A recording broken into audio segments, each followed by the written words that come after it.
भारत के धरती पर कई महान योद्धा हुए हैं। पर कुछ नाम ऐसे होते हैं जो जो सिर्फ इतिहास की किताबों में नहीं रहते, बल्कि लोगों के दिलों में अमर हो जाते हैं। आज हम एक ऐसे ही महानायक की कहानी समझेंगे, महाराणा प्रताप। और ये बात मेवाड़ के उस शेर महाराणा प्रताप पर बिल्कुल फिट बैठती है। देखिए, उनकी कहानी ना सिर्फ जंग और जीत की नहीं है। नहीं, ये कहानी है स्वाभिमान की, हिम्मत की और एक ऐसे इरादे की जो कभी टूटा नहीं। तो कहाँ से शुरू करें? चलिए, कहानी की शुरुआत करते हैं उनके जन्म और बचपन से। देखते हैं कि वो कौन से हालात थे जिनमें इस नायक ने जन्म लिया। तारीख थी 9 मई 1540। जगह कुंभलगढ़ का किला। यहीं जन्मे थे प्रताप। वो सिसोदिया राजवंश का गौरव थे, उनकी शान थे। और उनका पूरा बचपन समझिए एक योद्धा बनने की तैयारी में ही गुजरा। और यही तैयारी, यही जज्बा उन्हें आगे चलकर एक बहुत बड़े मुगल साम्राज्य के सामने एक पहाड़ की तरह खड़ा कर देता है। ठीक है, तो अब आते हैं कहानी के उस हिस्से पर जहां टक्कर सीधी है, अकबर को चुनौती। ये वो जमाना था जब मुगल साम्राज्य तेजी से फैल रहा था और महाराणा प्रताप का संघर्ष वो सीधा सीधा सम्राट अकबर की बढ़ती हुई ताकत से था। और बस यहीं पर प्रताप की कहानी एकदम अलग मोड़ ले लेती है। देखिए, उस वक्त कई राजपूत राजाओं ने, कह सकते हैं कि पॉलिटिकल स्टेबिलिटी के लिए या फिर व्यापार के फायदों के लिए, अकबर की हुकूमत मान ली थी। लेकिन महाराणा प्रताप, उन्होंने एक बिल्कुल अलग रास्ता चुना। उन्होंने सिर झुकाने से साफ मना कर दिया और संघर्ष को चुना, भले ही इसके लिए उन्हें जंगलों में क्यों ना रहना पड़े। और सच कहूं तो यही एक फैसला था जिसने उन्हें इतिहास में हमेशा के लिए अमर कर दिया। और ये जो संघर्ष था ना अपने स्वाभिमान को बचाने का, ये अपने पीक पर पहुंचता है भारतीय इतिहास की सबसे मशहूर लड़ाइयों में से एक के साथ। नाम था हल्दी घाटी का महायुद्ध।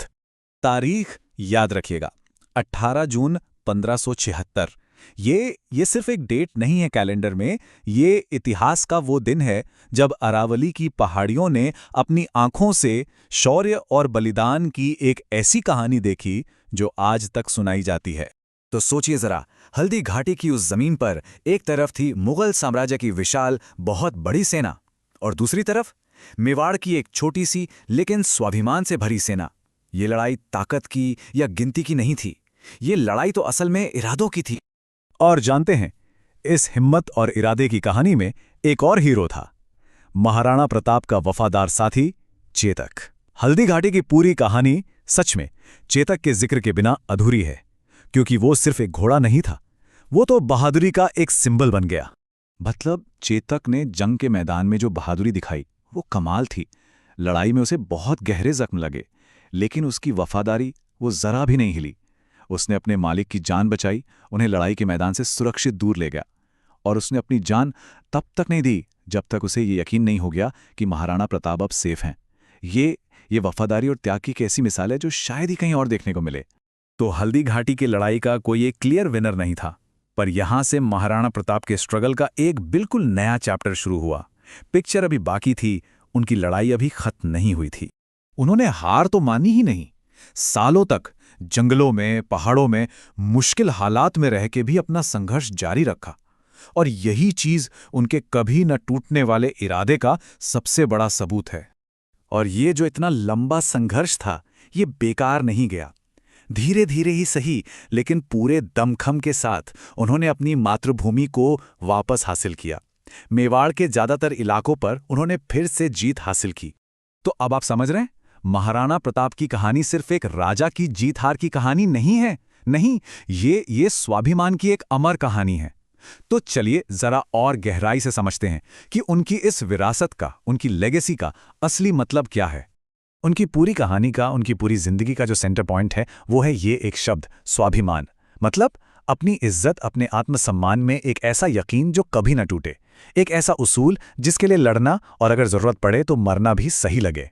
तो आखिर महाराणा प्रताप की विरासत है क्या? वो स्वाभिमान के सिंबल हैं, वो आज़ादी के लिए लड़ने का चेहरा है, और वो हिम्मत की एक ऐसी मिसाल है जो समय के साथ धुंधली नहीं पड़ती। उनकी कहानी हमें बस एक बात सिखाती है कि एक असली हीरो वो अपनी इज्जत से, अपने सम्मान से कभी कोई समझौता नहीं करता। तो आखिर में महाराणा प्रताप की कहानी हमारे सामने एक बहुत गहरा सवाल छोड़ जाती है। जरा सोचिए, जब उसूलों और ताकत की टक्कर हो तो असली जीत किसे कहते हैं?